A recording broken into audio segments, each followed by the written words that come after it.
Bilal, je t'ai rencontré alors que tu étais mort, à 23 ans. Nous avions le même âge, à quelques années et mètres de terre d'écart. Cette rencontre s'est donc construite dans ma tête, au fil des lectures de tes carnets et d'articles, en écoutant tes proches raconter tes périples, et en découvrant petit à petit quelques-unes de tes fresques noires et blanches s'effaçant doucement sur les murs de Paris.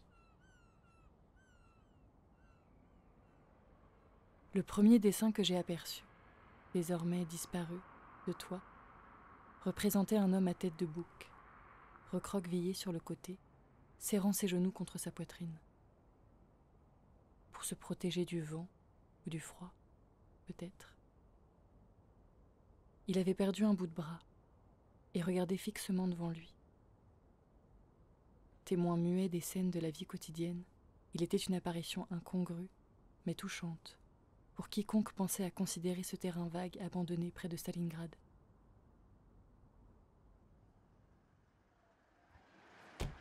Tes fresques semblent toujours surgir de nulle part, mettant en scène des personnages immenses et fantastiques, jaillissant du néant.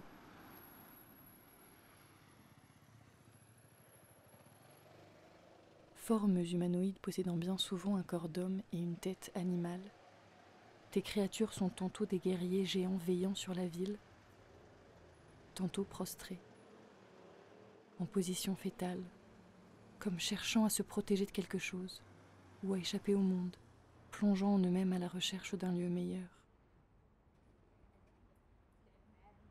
Mais tous semblent avoir l'irrésistible envie de s'envoler.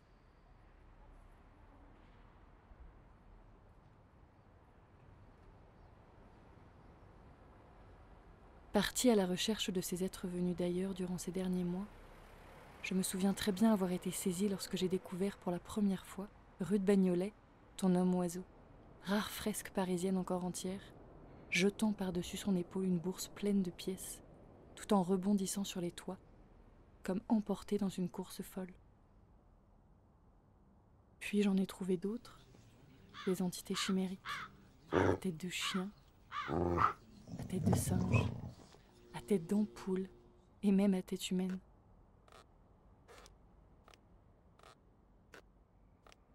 Mais je dois t'avouer que mes préférés sont tes hommes-oiseaux.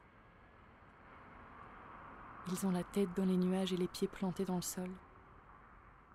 Un peu comme toi, lorsque tu es parti avec ton ami Antoine pour Vladivostok, au volant d'un vieux camion, les bottes recouvertes de boue et de neige, et armé seulement d'un pinceau et d'une caméra. Tout au long de la route, tu as peint. Sur des carcasses de bateaux dans la mer d'Aral, sur des granges plus ou moins abandonnées, sur des conteneurs, ou encore sur les marches de l'escalier d'Odessa, rêvant alors à l'idéologie fabuleuse de l'ancienne Russie soviétique. Partir. Non pas fuir, mais éprouver, encore et toujours, son corps et son âme. Tu en as fait ton mot d'ordre, parfois peut-être même jusqu'à la bêtise. À 21 ans, tu prends sur un coup de tête un billet d'avion pour le nord de la Suède, direction Abisko, une des dernières villes habitées de Laponie avant le cercle polaire. Tu y restes quelques mois, caché dans une cabane en bois, et dont tu ne connaîtras heureusement jamais le propriétaire. Durant ces longues semaines de solitude, tu lis, à t'en exploser les yeux et le cerveau. La lecture remplace la conversation, écris-tu. Tu dessines aussi beaucoup. Tu observes les animaux, les rennes surtout. Et tu rencontres un vieux pêcheur des glaces qui te raconte l'histoire du peuple Sami. Malheureusement, il parlait surtout suédois. Tu avais listé 30 bonnes raisons pour ton départ. Pour être vraiment seul, disais-tu. Pour que tes seuls voisins soient des rennes. Pour apprendre à te taire. Pour regarder le temps passer. Pour être heureux de regarder par la fenêtre. Pour devenir un peu fou. que ton sang chaud prenne froid, pour tenter d'être libre. Être libre, un concept auquel tu tenais chèrement. Tu refusais toutes les propositions de travail, d'exposition. On te disait fou furieux, ingérable, incapable de travailler avec quelqu'un d'autre que toi-même. Tu forgeais alors ton propre mythe, quitte à ce qu'il te dépasse, t'englobe et te dévore. Tu t'étais transformé en un de tes hommes à figure d'oiseau, présent et pourtant inatteignable. Devenir une de tes fresques, cela t'aurait peut-être arrangé, non ? Tu n'aurais plus à donner ton avis, juste à aller chercher les gens là où ils étaient, dans la rue, les saisir par le bras et les faire s'arrêter un moment, les faire réagir, réfléchir, les rendre peut-être colériques ou nostalgiques, ou même fous de joie. C'est à l'artiste de faire l'effort d'aller vers les gens, et pas le contraire, disais-tu. Il fallait donc toujours aller vers. Vers quoi ? On ne sait pas vraiment, mais être dans un déséquilibre précaire, penché en avant, proche de la chute, mais pas encore tout à fait. Sur une de tes fresques, tu as écrit « Ne demandez jamais votre chemin à quelqu'un qui le connaît. Vous risqueriez de ne pas vous perdre. » Toi, tu n'as jamais demandé ton chemin à quiconque, et tu n'as jamais cessé de le chercher. À Paris d'abord, puis un peu partout en France, à Tunis aussi et en Libye, sur le chemin vers Vladivostok ou encore en Laponie.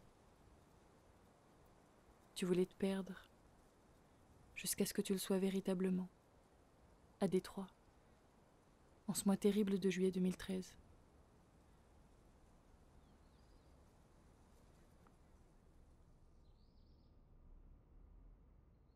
Tes fresques s'effacent peu à peu, elles se morcellent.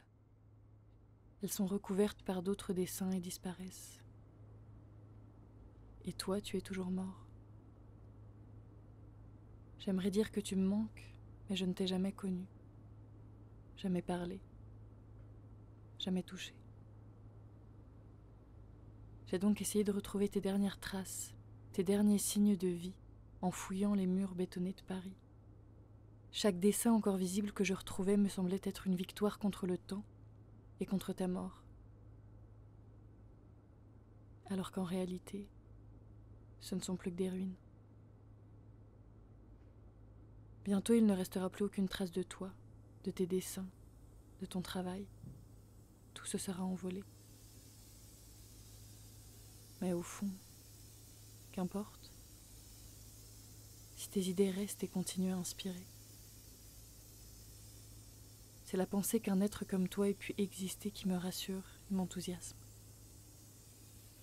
Il est donc possible de vivre avec la conscience douloureuse de l'éphémère. Un peu comme cet homme qui efface laborieusement les tags et les graphes parisiens, tout en sachant pertinemment que d'autres viendront à nouveau recouvrir ses murs.